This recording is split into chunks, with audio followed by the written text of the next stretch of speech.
my name is Kristen, and today I want to share my stories with you. I want to start sharing more of myself on this channel and more of my experiences. I feel like if I start sharing my experiences with mental health, it's going to raise more awareness. Today I want to talk about my first encounter with self-harm, as well as my first time self-harming, and share that story with you. I'm not making this video to glamorize self-harm. I'm not making this video to promote self-harm. I'm making this video so people out there who are in recovery for self-harm or are currently self-harming know that they're not alone. When I was a teenager, I felt like I was the only one doing it. Literally, I thought I was the only one on this entire planet self-harming. And I felt very, very alone and very just abnormal. And I wanted to talk to you and to tell you, if you're watching this, you relate to that. If you think you're alone, you're not alone. There's so many of us out there. I just want to talk to you and just to let you know that you're not alone, and I want to share these stories. So my first encounter with self-harm, I was in 7th grade. I was probably 13 years old, and I was in history class. And I only remember bits and pieces of the story, but let me just give you a little bit of background on the girl that I'm going to be talking about. This girl was very troubled. This girl was very, very depressed. And this girl barely had any friends and was bullied all the time. And looking back on it, I should have done something. I should have reached out to her and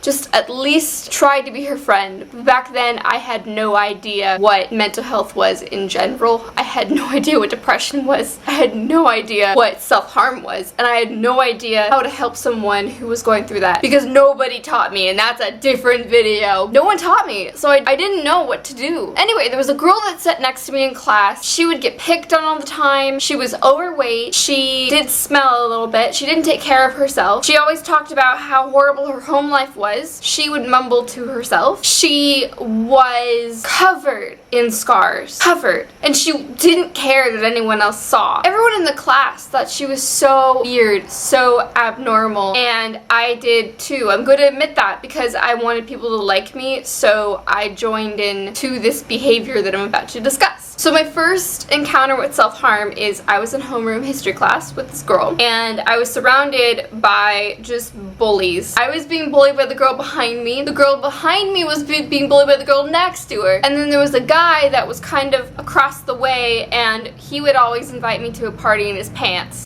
And then she was right next to me. I believe this day we were taking a very, very important test. It was a state test that everyone has to take at that grade, and everyone else takes all these other tests during all the other grades. So we were in that classroom for maybe 2 hours taking this test. So everyone was done with the test. We were just chilling, playing our Game Boy DS's and whatnot. And this girl was very stressed out. She was very stressed about the test. What happened was she took, I'm not going to tell you what tool she used. I don't want to promote anything like that, but she took something out of her backpack and she started to scratch herself. And the kids around me would laugh and laugh at her. They were just laughing. I didn't do anything. I was just observing the situation. Not like me today. If that started happening, I would intervene, but I was 13, 12 years old, very young. I had no idea what to do, so I just did what I always did and just watched. I would just observe the situation. So the situation was, she started to scratch herself with this tool that she was using. And then she started to carve words in her. And I remember she wrote her name, and then she wrote her boyfriend's name. I remember that the kids would give her words to start writing in her skin, and she would take suggestions, and then she would do that. It went on for like 15 minutes, and the teacher did nothing. And I remember just watching her, and just, this is triggering, trigger warning, I'm so sorry. Trigger warning all over this freaking video. I'm talking about self-harm. It's gonna be a trigger, just know that. But there was blood everywhere.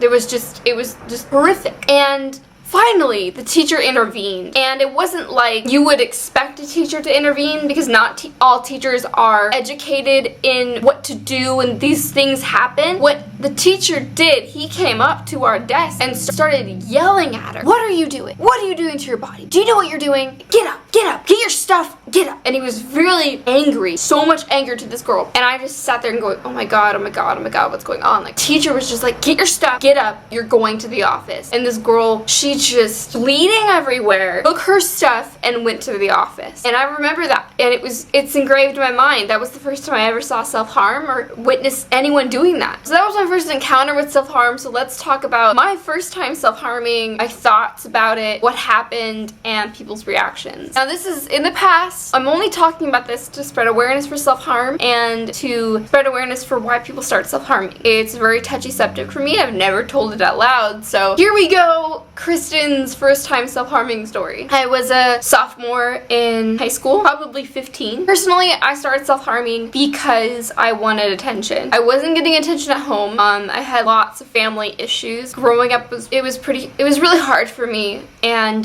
my family was split up, just wasn't getting attention at home. I felt alone. I felt like a burden. I felt horrible. And I remembered the girl back in 7th grade and what she was doing, but I'm pretty sure it popped in my head because I was talking to a girl about it, and she told me that she was self-harming, and then I remembered the girl from 7th grade. I remembered someone telling me that it was a good coping skill, and it'll help you with the pain and the emotional pain that you're feeling, and I remember that. And then, so what I did was, I remember where I was in my bed, and I'm not gonna tell you what I used. I remember thinking, people do this to cope. It's normal. People do this to cope with their emotions, and it's completely normal, so it's okay for me to do it. I'm not gonna get addicted. I'm just gonna do it once and it's gonna be fine. I won't get addicted. And I kept telling myself it's gonna be fine. I never hear of someone getting addicted to self-harm because they only did it one time. What I did was I did a few scratches on my upper arm here. Thoughts while editing this video. Hello, it's future Kristen, and past Kristen totally forgot to say something. I wanted to say that I did scratch on my upper arm here, and I still have those scars to this day. No matter if you cut once